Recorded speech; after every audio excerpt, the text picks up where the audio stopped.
New tonight, Minnesota nonprofits are trying to connect a pair of brothers with lawyers after they were arrested by Immigration and Custom Enforcement agents during a raid in Rochester this week. Protests have been taking place downtown for the second day in a row. You can see it right there behind me. KIMT News 3's Evan Berg is sharing how community members and organizations are banding together to show immigrant support as Southeast Minnesota sees an increase in arrests by ICE agents.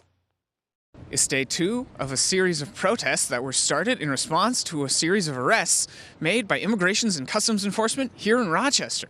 I spoke with some organizations that are trying to help out the families of those affected.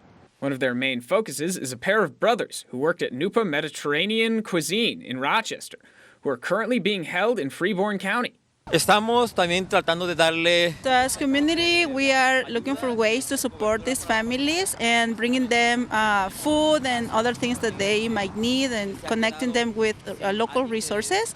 Communities Organizing Latine Power, or COPL, says those resources include legal help from the American Civil Liberties Union and the Southeast Minnesota Legal Defense. If you have an attorney representing you and can get out of detention, your chances of avoiding deportation are 74%. Smiled says they work with Minnesota churches and other faith groups to raise money to give immigrants who might not otherwise have representation a chance to defend themselves in court. They're going through the family to reach out to the brothers and see if they qualify. Apparently, the alleged focus of enforcement these days is supposed to be on criminals who are a public safety threat. Two people who have worked for a long time in the community don't seem like public safety threats to me. To do so, they'll need to make 2 times less than the poverty line and prove they're non-violent offenders who can make a case to stay. The group says odds are they'll at least be able to hear them out, since the pair were some of the main breadwinners of their family. In Rochester, Evan Berg, KIMT News 3.